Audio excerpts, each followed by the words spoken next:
So the lost century and how to reclaim it. We have to document the lost century in the science and prove this is the case. But we then have to provide, how do you reclaim it? And I call this a time snap, where if we align properly with right action and with the right strategy, boom, 10, 20 years, we make up for 100 years of lost evolution.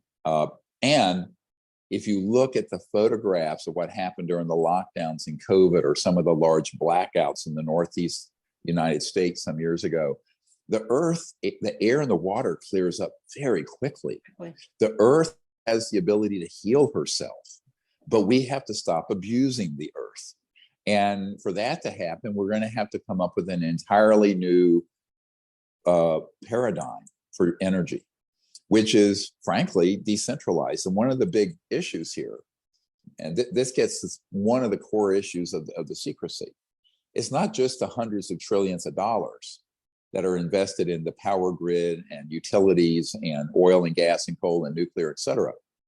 It's also that if every village in Africa or Asia or Latin America or Iowa could have its own source of energy, it means that power, literally, energy power that runs your house, goes back to the people, but actual power, political and social power, devolves from these huge global elite corporate and governmental folks to the local level, because they derive a lot of their power through the macroeconomic system, the global system that requires that everyone be dependent on this these super tanker lines coming from the Middle East or other places, or pipelines, or what have you.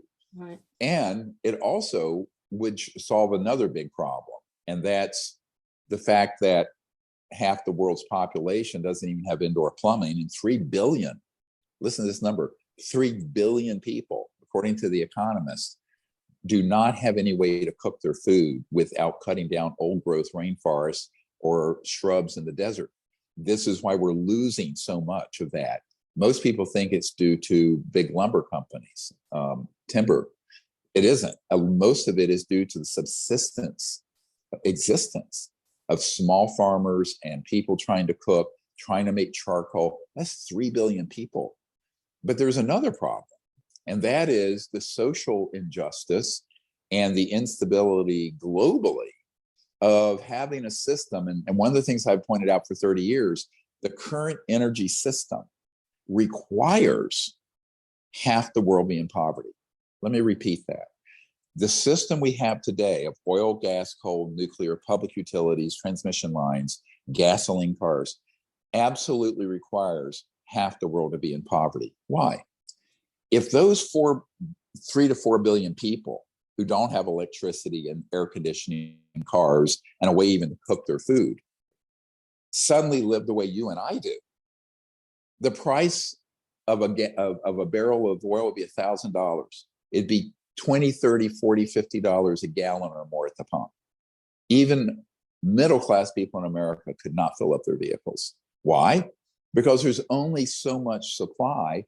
And if we were to allow the demand to meet where it should be, so other people live decently, you think the price of gas and oil and your electric bill is high now? It'd go up orders of magnitude. So the system is actually very cruel, that it requires the poverty of half the denizens, the citizens of Earth.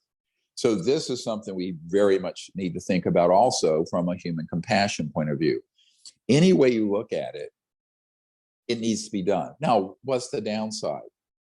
There will be economic and employment displacement for those who work in those energy sectors, but that can be accounted for, because it's not going to happen overnight. This is not like an app that you download in 10 seconds. This is a heavy industry.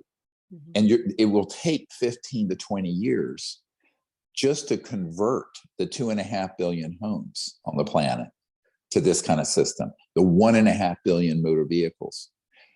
Think about the fact that at peak production, we create 100 million cars a year globally.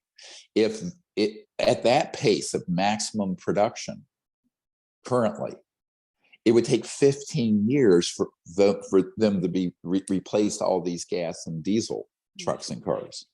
So it's going to be over a period of time. But from everything I'm hearing from folks in Homeland Security and intelligence folks, the word has gone up, the balloon's gone up, that we probably don't have 10 years before we reach a tipping point.